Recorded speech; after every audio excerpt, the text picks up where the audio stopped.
In this video, we'll confirm the breaking news.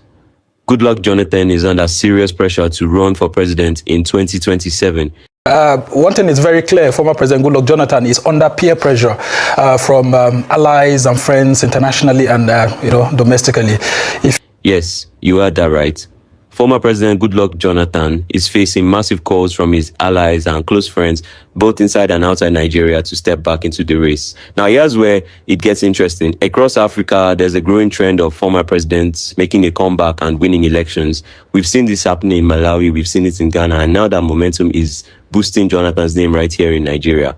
Will Jonathan actually bow to this pressure and throw his heart back into the ring? Or will he stay out and let the 2027 race move on without him?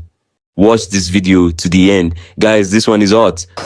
All right, Dr. Abati, I guess you should be speaking with your former boss more frequently, and you would have heard from him if he has formally decided to get into the political arena or not. But one thing is very clear: former President Goodluck Jonathan is under peer pressure from allies and friends internationally and domestically. If you see that most of the presidents who lost election between the last decade, between 2011 to 2021, or between 2015 to 2025, many of them are having a strong comeback.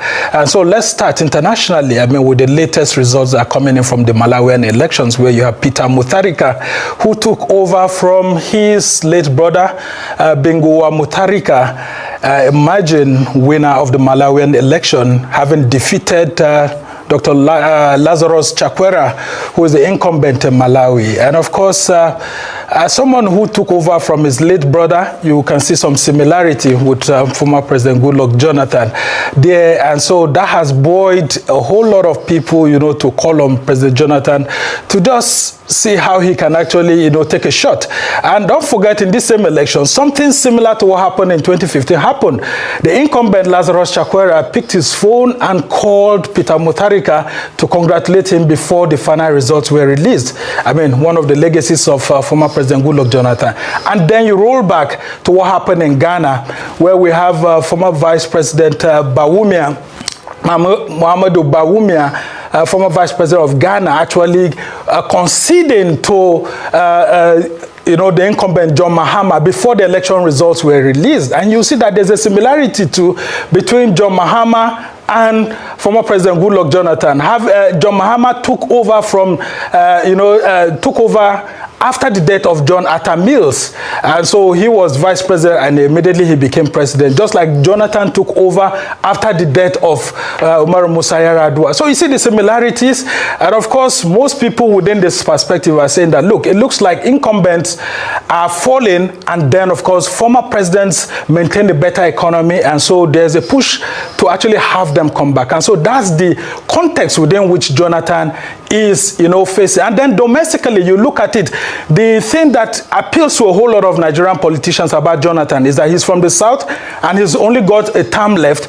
But of course, the controversy subsists whether or not someone can actually swear to the presidency, take an oath to the presidency 3 times. But of course, the amendment was done after Jonathan had already left office. So by chance, he's still allowed to contest in one way or the other. So this is the circumstance, and so you won't blame someone like Jerry Garner for saying that he will come. But is he going to come under the PDP? Is PDP good enough for Jonathan to come? Well, that's a question a whole lot of us will answer, and then of course you've seen that through the ADC approach that he took. All right, that's the question I'm putting back to you this morning, because that was also what was on my mind. If you were to give him political advice, so now what would you ask him? What would you think would be best for him?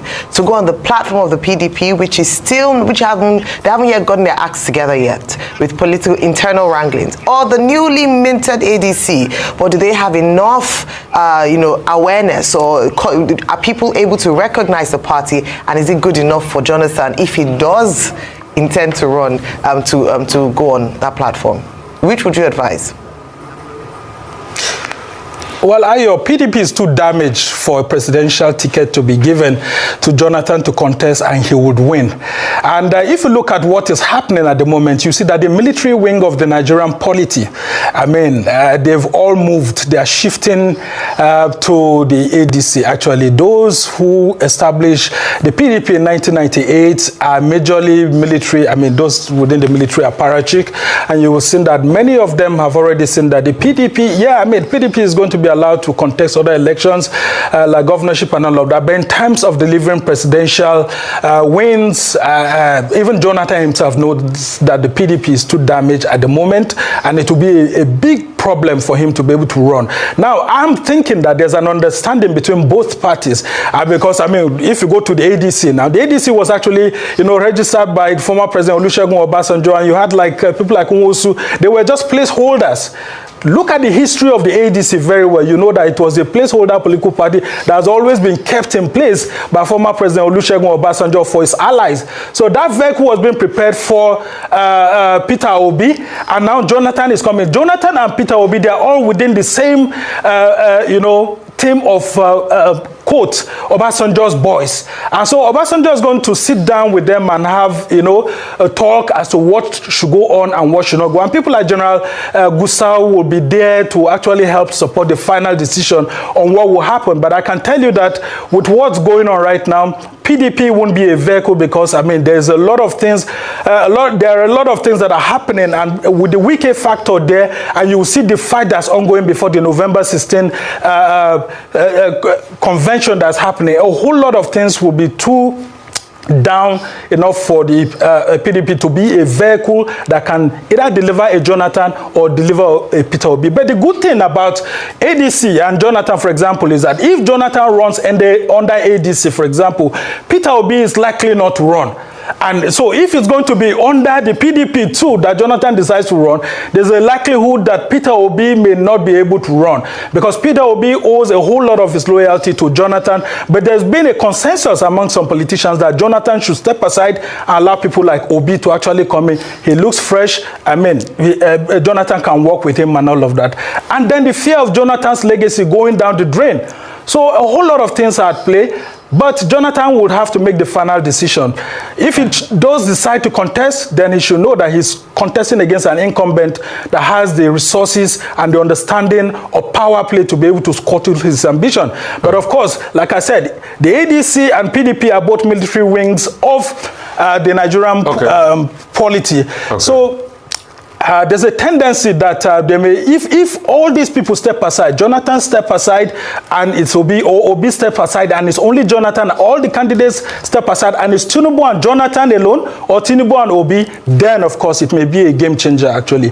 Okay, so I would rather believe a Dr. Abati that recently met with Jonathan over a Jerry Ghana, Professor Jerry Ghana, that has been saying one thing for a bit. At first he started with, we want Jonathan to run. Now he's saying he's going to run. So I rather believe Dr. Abbas when he said people are just talking around the edges over that. But we haven't talking about the PDP. Do we even have a party as we speak today? Where are we going to have a convention? Where they are having conflicting letters being written between the Damagon and Ayamu parts to this? So do we even have a PDP as we speak today? Yeah, there is. I mean, the PDP is still strong in one way or the other, but it's not strong as a national party to be able to win elections at the national level. I mean, to win a presidential election. But when you talk of governorship, senatorial and all of that, and I think those who have damaged PDP, that's the intention actually, to make sure that PDP just remains within, you know, the subnational level, winning governorship election, winning senatorial elections and all of that, but not being, you know, the vehicle. And if you look at it very clearly, you see that former President Goodluck Jonathan himself needs to be properly blamed for the state of PDP at the moment. Now, if he knew in one way or the other that there was going to be a tendency that he will come back, why not take the option of Mahama? Stay in the party and build the party. But now you don't stay in the party, you don't build the party, and now there are talks that you're considering. Well, I'm very, in my calculation, I think that Jonathan is not going to take that option and to go the way of Jerry Ghana, saying that he will contest and that he will contest under the PDP, because he himself knows that he has not done enough work to build it. Atiku Abubakar himself didn't do enough work to build the same PDP. That's why everybody's running away. Now, if you want to build a party to use it as a vehicle to win, to come back to power, you have to stay and build structures. Where are the Jonathan structures in the PDP at the moment?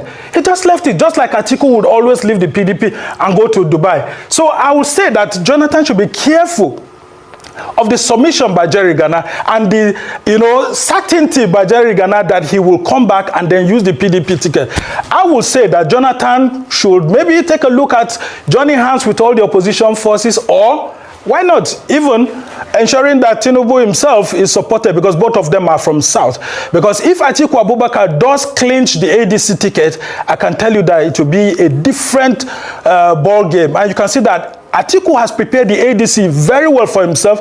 That's why the Obedience are finding it very difficult in the ADC, and the ADC wouldn't want to go the way of zoning, because Atiku wouldn't want that to happen. All right. But so look at the scenario that we have at the moment now. Right. In summary, if we do have an Atiku Abubakar and then we do have President Tinubu contesting, is going to work against the zoning formula that we have. Right. And so that's why leaders, statesmen have to come together.